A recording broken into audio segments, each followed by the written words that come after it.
Lur, temenan sama kucing kayak mah bisa ketularan juga rezekinya. Kapan lagi ditraktir naik mobil supercar mewah kayak gini? Cewek-cewek langsung jatuh cinta lur. Seneng banget aku. Waduh, kok berhenti sih Yen? Bisa-bisanya mobil supercar banyak kempes. Iseng banget sih yang ngaruh aku. Waduh tuh si Mbak. Wah bisa kalah gaya aku dan Oyen. Kan main nyiprat aja nih si Mbak. Awas lo ya, ntar tak bales.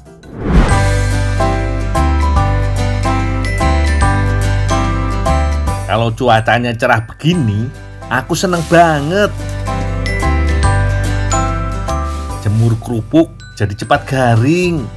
Kerja pun jadi makin semangat. Tapi ada satu yang suka bikin aku gagal fokus. Itu loh, senyum manis Mbak Sarah setiap kali lewat.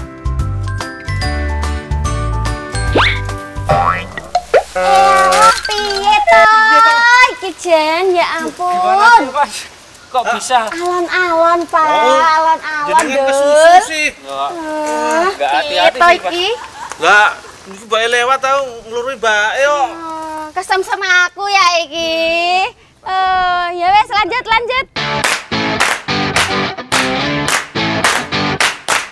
Yo seperti iki lur, aktivitas sehari-hari di Dusun Gading, Desa Tuntang yang dikenal sebagai sentra produksi aneka kerupuk di Kabupaten Semarang, Jawa Tengah.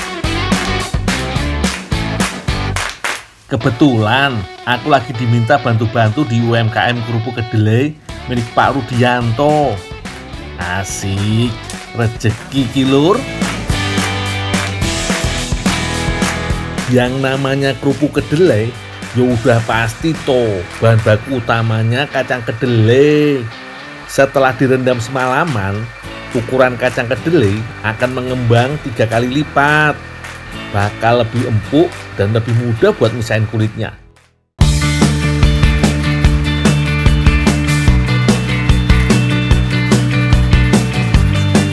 Kedelainya dicuci minimal 4 kali bilas. Pokoknya sampai bener-bener bersih lur.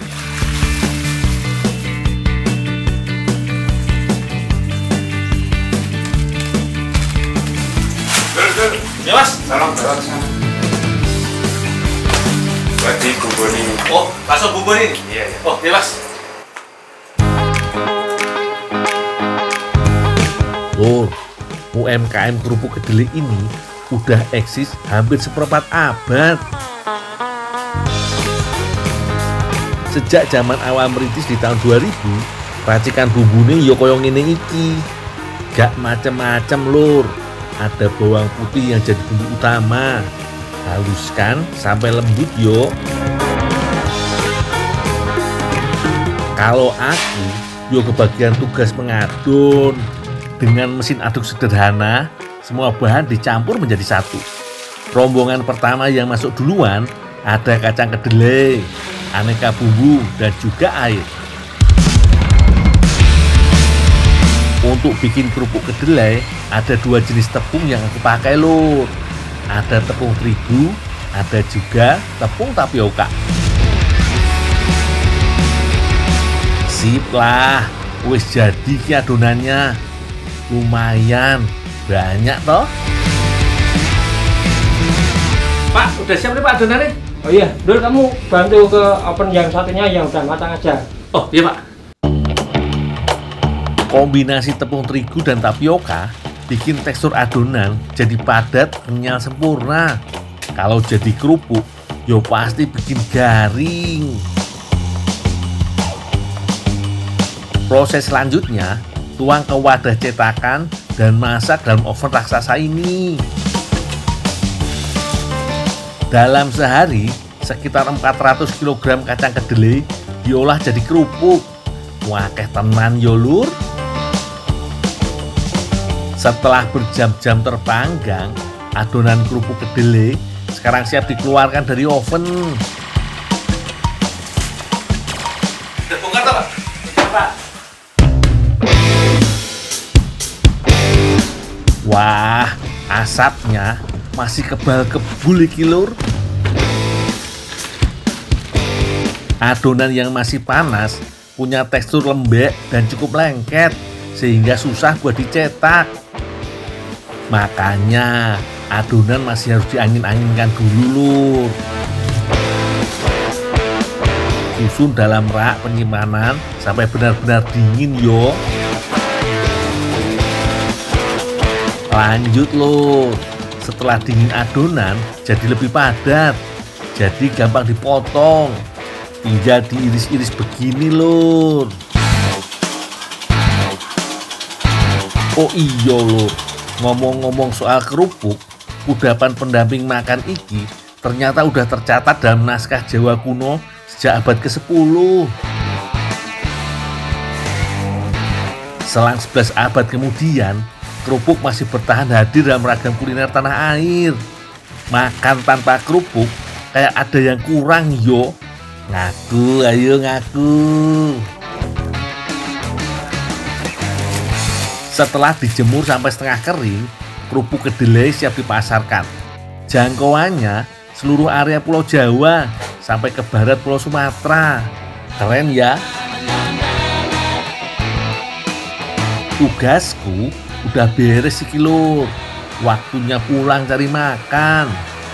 Mas, ampas delenya dipakai nggak mas? Enggak, Mas. Aku minta ya mas ya. Ya.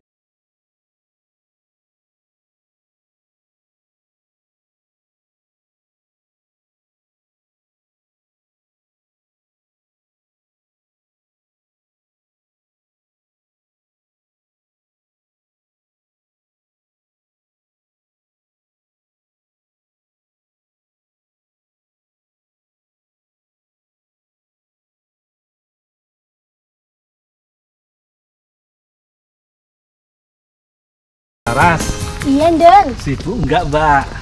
Wis rampung sih, piye? Ngewangi aku masak mau enggak mbak? Memang apa toh? Ini mbak, aku baru dapat ampas dele. Aku pengen buat mamol mbak. Oh, ya wis, ayo ayo. Nih. Ayo aku gelem. Ya, Iya, iya. kemangi mbak ya. Iya, siap, tak lagi.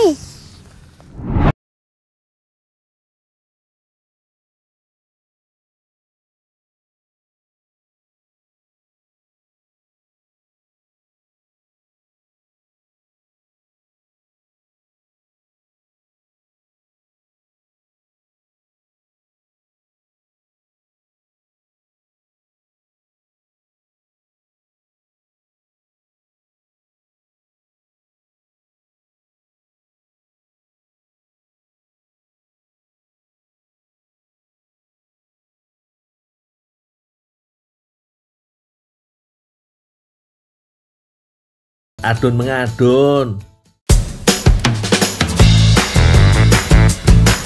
Campur tepung terigu bersama dengan telur ayam dulu yo. Lebihkan sedikit takaran telur dari resepnya. Bisa bikin kue jadi lebih lembut lur. Aduk sebentar sampai tercampur. Gak usah rata dulu gak apa-apa.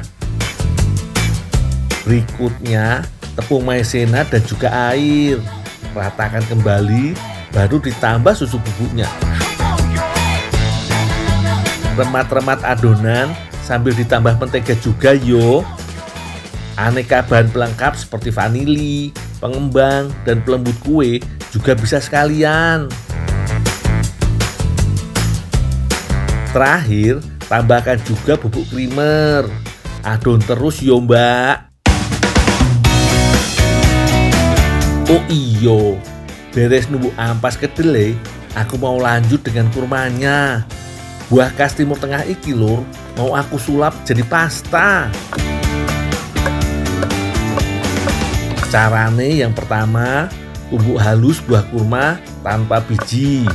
Berhubung buahnya udah lembek, tumbuk sebentar aja udah cukup kok. Berikutnya tinggal dimasak. Siapkan air untuk larutkan kurma. Supaya rasanya lebih otentik, beri bubuk pala dan bubuk kayu manisnya juga boleh sekalian. Lanjut lur, kalau pasta kurma sudah mulai melarut, waktunya campur ampas kacang kedelai. Wah, iki baru inovasi. Pasta kurma dicampur dengan kulit ari kacang kedelai.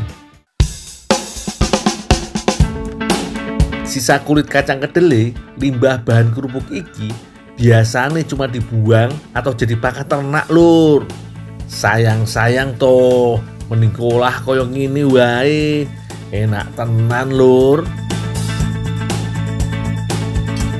Supaya lebih manis kayak aku, boleh beri gula pasir secukupnya. Tambah mentega juga, sedikit taburan vanili juga bisa bikin tambah wangi. Sip lur, wis mateng iki. Mbak, adonannya udah jadi belum, Mbak?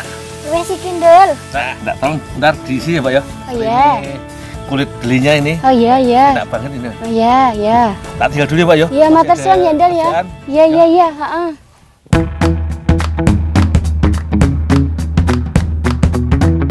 Oh iya, sampai lupa. Kue mamol iki lur, kue khas Timur Tengah. Seperti Suriah, Libanon, Yordania, Palestina, atau negara-negara Teluk Persia yang lainnya.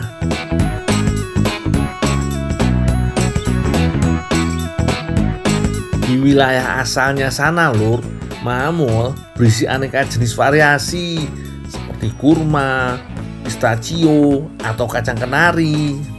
Tapi mamol buatanku dan Mbak Saras pakai pasta kurma dengan tambahan kacang kedelai. Ya, walaupun cuma ampas kulit.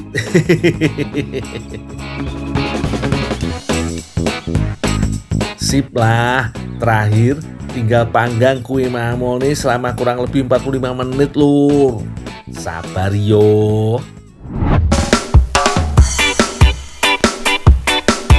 Nah, ini dia lur hasilnya. Kue mamol isi pasta kurma dengan ampas kulit kedelai. Diberi taburan gula halus jadi makin menarik yo. Koyo salju. Yuk, dicipi, Pak. Oke, iya. Biasanya lur, kue mamol di Timur Tengah sana tersaji pada momen hari besar atau hari raya keagamaan sebagai suguhan untuk tamu atau kerabat yang datang. Tekstur dan cita rasa kue ini mirip seperti kue nastar, cuma bedanya ukurannya lebih besar dengan isian pasta kurma yang khas. Yo, kalau mamol buatanku dan Mbak Saras iki jelas lebih lezat. Soalnya pasta kurma plus amplas kulit kacang kedelai nih kompak banget, bikin nikmat di lidahku. Jos gandos lur.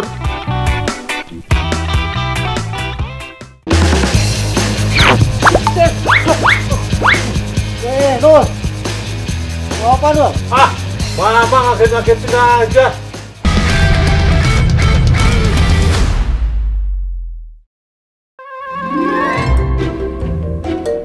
Bersih-bersih rumah dulu lur. Wah, iki opo yo? Aku lap dulu ya, biar kinglong. Halo, ada penunggunya ternyata lur. Katanya aku bisa minta 3 permintaan. Wah, asik ini. Karena lagi lapar, aku minta yang enak-enak yo. Wah, sedap banget iki makannya lur. Tak makan dulu yo. Permintaan kedua, aku mau duit yang banyak. Wow, akeh tenan sugi aku sekarang lur. Enak juga ya. Oke lah. Permintaan ketiga, aku minta 3 permintaan lagi ya. Wah, kok ngamuk? Hehehe. Ngambek dia lur. Diambil lagi makanan sama duitku. Apes teman.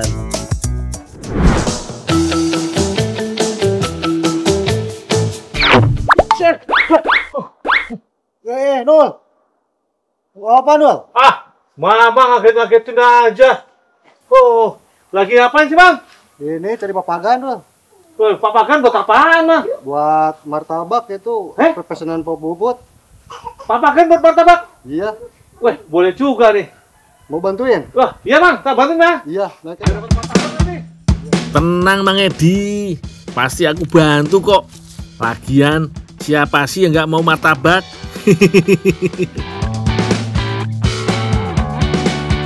Aku harus manjat pohon kayu kalijaran untuk mengambil papagannya.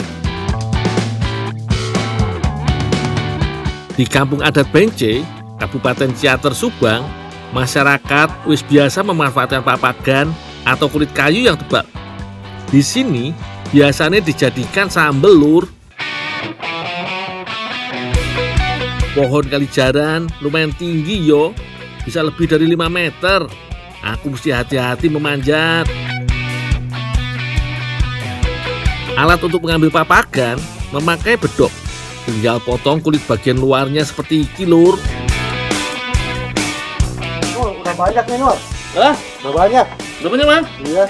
Bersihin, tolong bersihin ya. Oh. Kasih ke Teh Puput. Oh, bersihin dulu baru kasih teh puput. Iya. Oh, iya, Bang.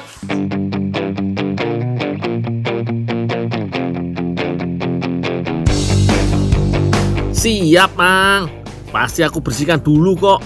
Biar Teh Puput tinggal ngolah papagannya.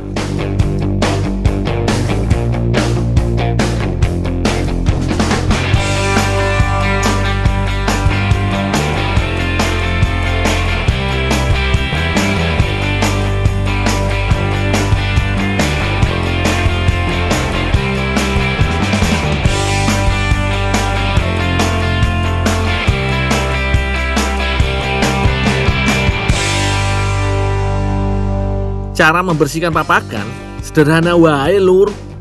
Kupas kulit bagian luar yang kasar. Pastikan semua bagian luarnya terpotong sampai bersih yo.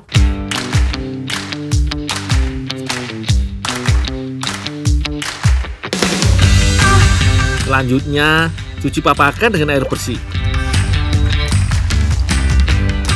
Ojo lali, sikat semua permukaannya sampai tidak ada lagi kotoran yang menempel. Setelah itu, papagan dicincang halus.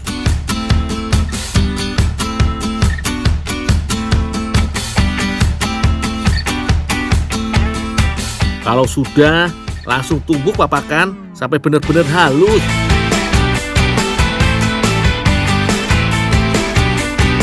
Kalau bentuknya begini, lebih mirip abon ya, Lur. Jadi pengen langsung ditaburi ke nasi anget iki. Tapi iki mentah dan belum enak rasane.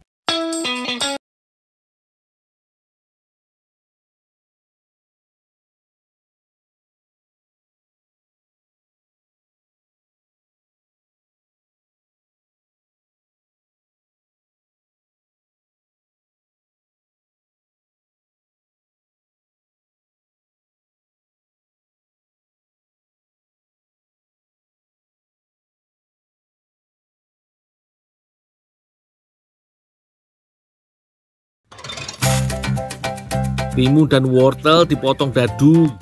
Iki jadi pelengkap martabaknya, Lur. Untuk kuahnya, siapkan bawang bombay, bawang merah, bawang putih, dan jahe.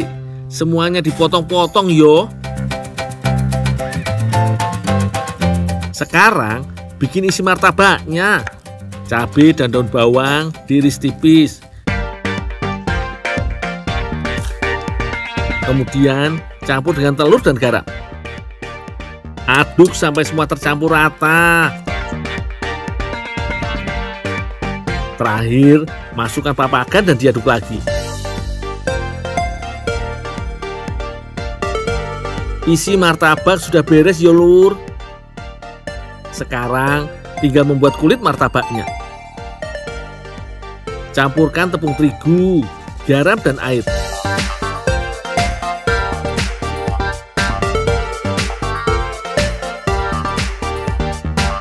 Kemudian tambahkan mentega dan diaduk lagi sampai kalis.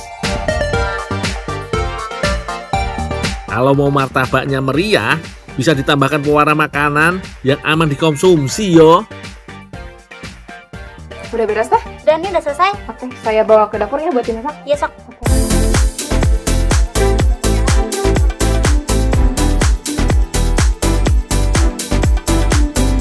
Pak, ini adonannya sudah jadi. Ya, makasih Neng ya. Ya. Sekarang tinggal memasak martabaknya. Seperti martabak pada umumnya, adonan akan dilebarkan seperti ini. Kelihatannya gampang, tapi ada teknik khusus untuk supaya kulitnya bisa tipis, lebar, dan gak rusak. Kalau sudah, panaskan adonan di penggorengan. Lalu tambahkan isi martabaknya.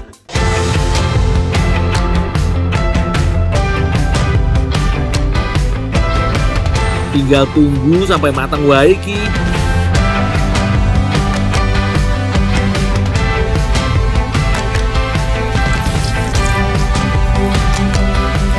Untuk adonan kuahnya, tumis bawang bombay, bawang merah, bawang putih, dan jahe. Kalau sudah keluar aroma wanginya, tambahkan air, gula merah, dan asam jawa.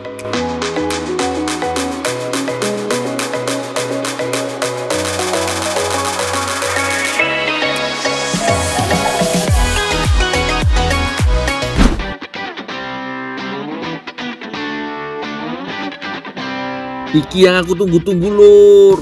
Martabak papagan yang menggugah selera. Pasti yang di rumah juga ikutan ngiler toh yo.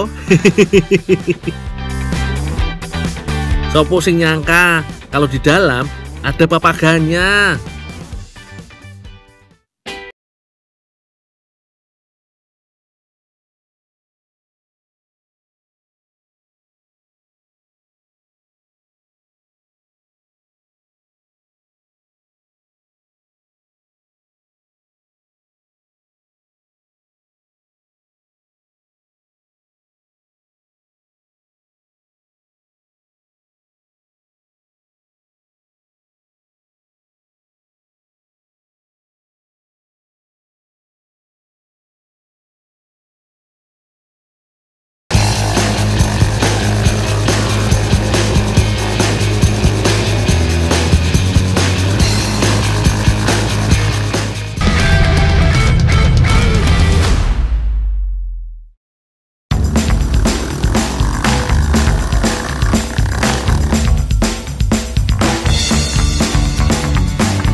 Wah, ada medan sekeren ini. Sayang kalau dianggurin. Apalagi aku sedang bersama komunitas motor trail Wonogiri.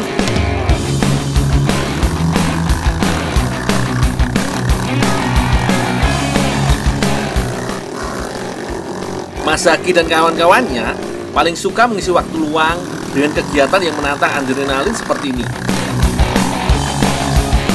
Bikin hidup lebih hidup.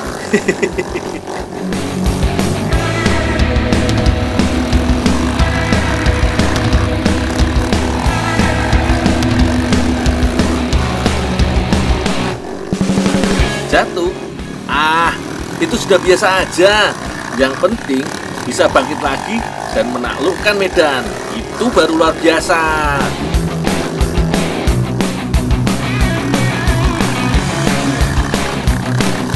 Memacu adrenalin sambil menikmati keindahan alam contoh menjadi suguhan istimewa petualanganku hari ini.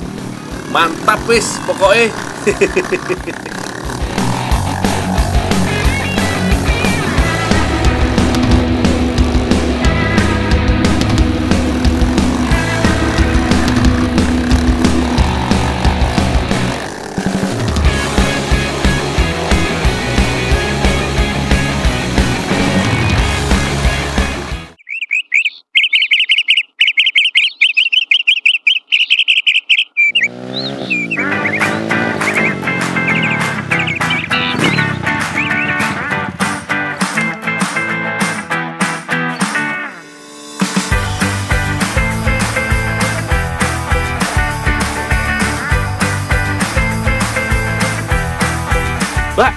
Lagi panen jambu, Pak?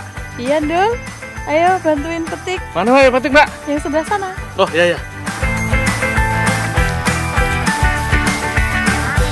Wah. Seperti di toko ya. Jambunya terbungkus.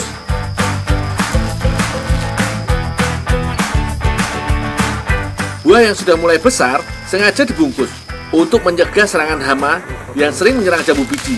Ya lalat buah.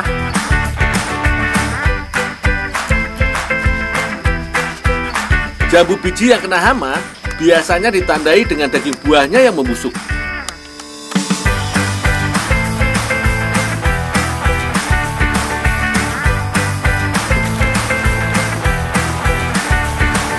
Oh iya, jambu biji sudah bisa dipetik kalau warnanya berubah dari hijau pekat menjadi pudar.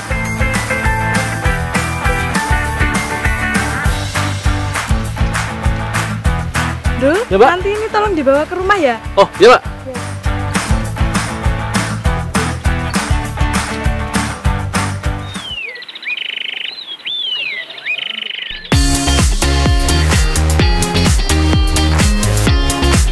Kata Mbak Ana, jambu yang kuparut akan dibuat kue kamir. Jambu biji kan biasanya dibuat jus atau dinikmati dengan sambal rujak.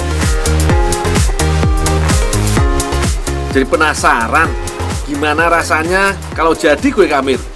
Apa ya matuk?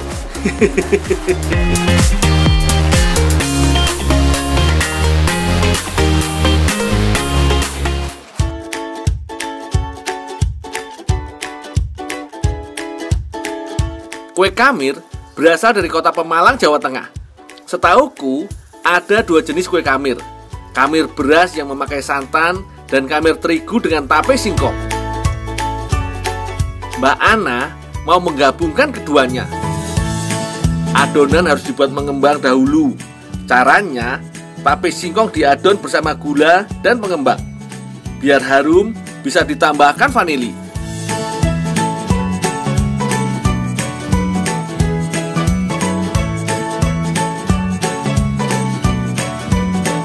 Selanjutnya, ditambah mentega cair dan terigu.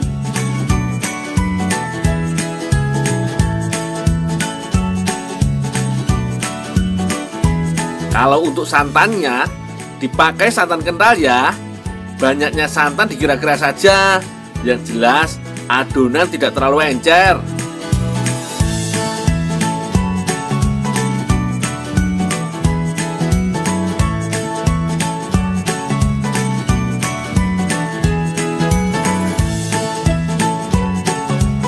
Kalau sudah, adonan ditutup dan didiamkan supaya adonan mengembang.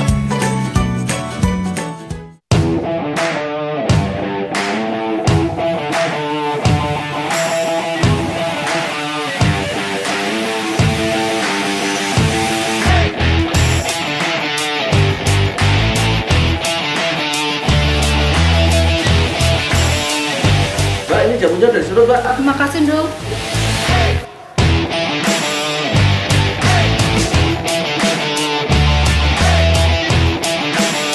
Hanya parutan jambu biji yang dipakai ya, tidak perlu air sarinya, supaya adonan tidak encer.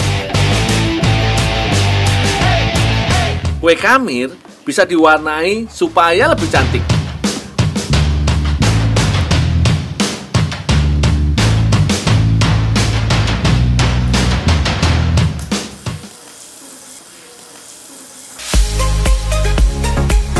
Jangan lupa mengoles mentega setiap akan menuang adonan ke cetakan, biar gampang dikeluarkan dari cetakan.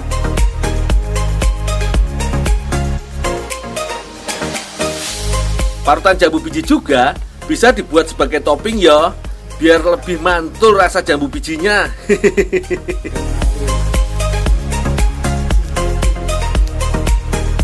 Kalau kue sudah mengembang dan permukaan luarnya mulai mengering, tandanya kue sudah matang.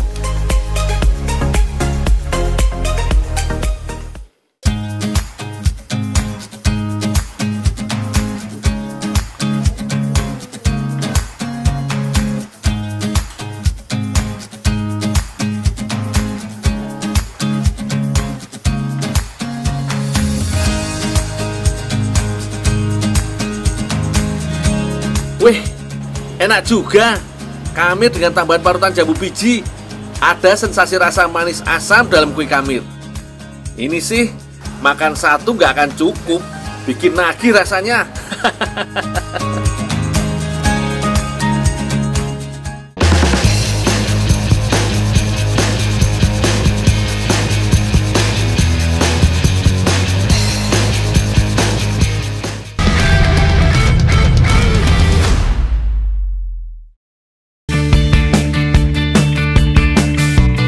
Desa Girumukti, Sumedang Utara, Kabupaten Sumedang, Jawa Barat, terkenal akan potensi hasil alam yang melimpah.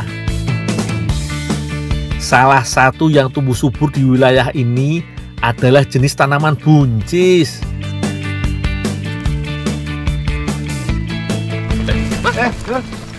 Kenapa motornya? Mogok, Dul. Mau kemana, Dul? Kayaknya servis umum buat panen. Oh ya, Dul. Semoga juragan gak marah ya, aku terlambat datang. Pak, maaf Pak. Oh ya, Terlambat saya. oh ya, Lupa tadi. aduh. Maaf, Mbak. Iya, itu Lul udah ditunggu tuh sama ibu-ibu yang panen. Oh, Iya. iya Pak. Iya, bisa langsung aja ke Ya, sana. langsung panen Pak ya. Iya. Iya.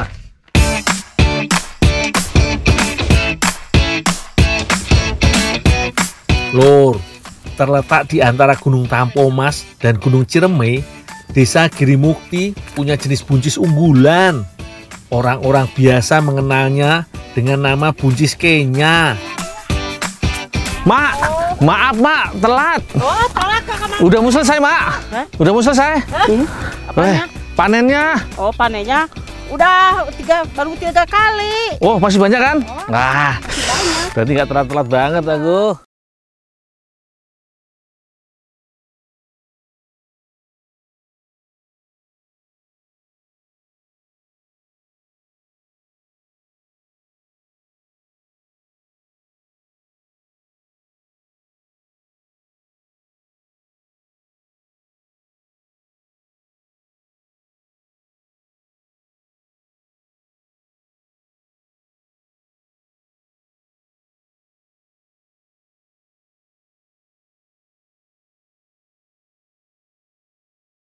Kumpulin, ini mah cuma sedikit. Hah? Ya nanti kan saya bawa sana kan jadi banyak.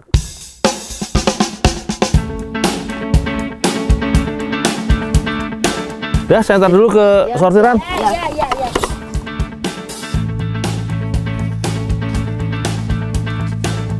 Selama ini, buncis Kenya memang dikenal dengan julukan si baby buncis.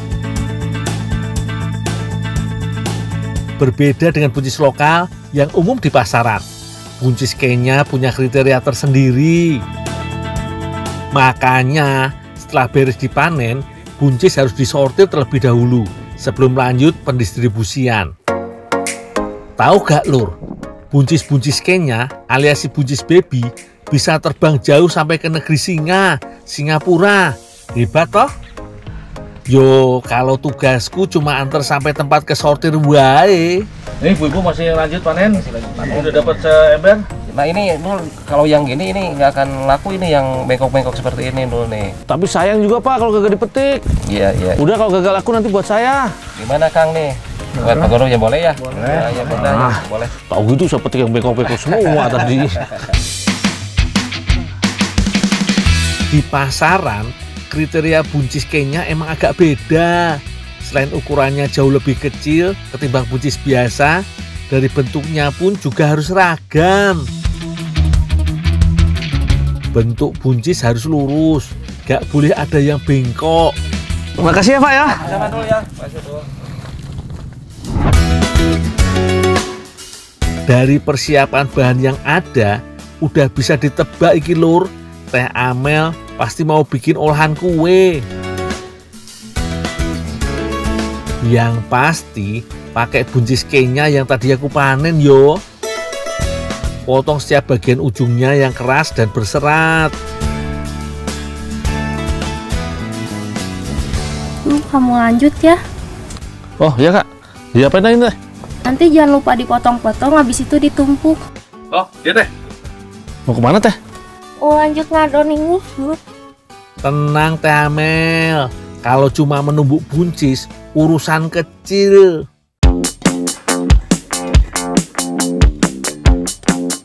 buncis Kenya yang renyah ini mau diolah jadi isian kue Karpatka. Kue iki lur menjadi salah satu kue khas dari Eropa, tepatnya negara Polandia. Wah, apik toh? Biasane lur, kue Karpatka memiliki isian lembut berupa krim atau fla kental mirip seperti isi kue sus. Tapi kali ini aku tambahin dengan isi buncis Kenya ya lur. Aku tumbuk wae biar hasilnya lebih halus. Sip lur, kalau sudah langsung ku campur wae dengan komposisi adonan yang lain nih. Racik adonan buncis dengan tepung maizena dan margarin. Kalau sudah rata, tambah telur sebagai pengikat adonan nih. Untuk meredam aroma buncis, beri tambahan perisa vanili ya lur.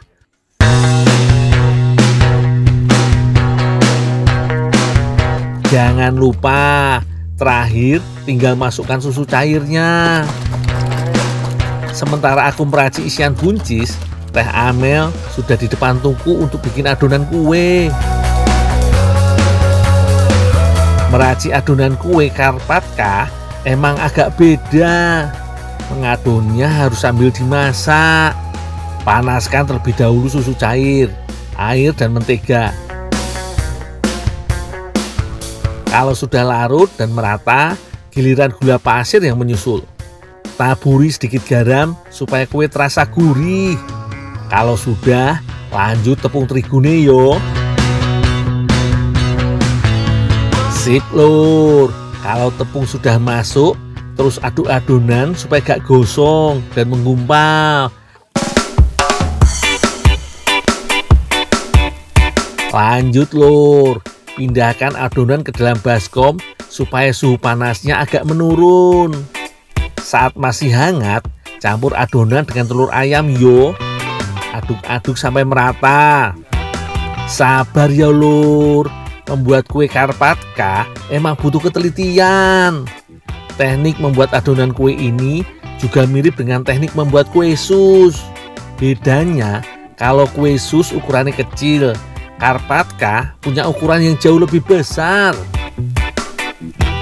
Pindah adonan ke dalam loyang bundar, lanjut panggang ke dalam oven.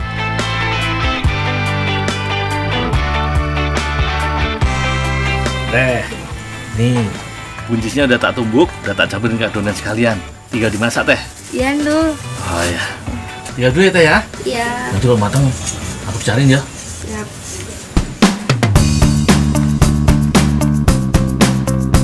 Lanjut yo teh, kalau adonan kue sudah matang dipanggang, tinggal bikin isian fla buncis Kenyanya. Carane yo tinggal dimasak wae sampai mengental. Komposisi yang terdiri dari tepung maizena dan bubuk jeli atau agar-agar akan membuat adonan buncis jadi cepat memadat. Sip lah, tinggal ditumpuk dan susun semuanya jadi satu hidangan.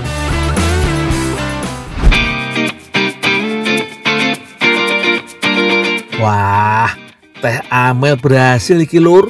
Membuat kue Karpatka buncis Kenya terlihat cantik dan menggugah untuk dicoba. Ada ulah lompatan di sini bis.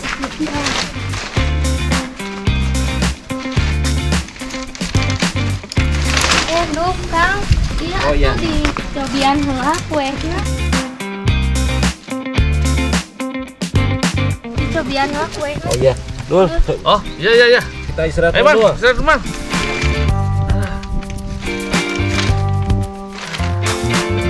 Oh iya lur, nama Karpatka diambil dari nama pegunungan yang ada di Polandia, yaitu Pegunungan Karpatian. Alasannya karena kue ini mempunyai bentuk seperti pemandangan pegunungan dengan taburan gula halus di atasnya.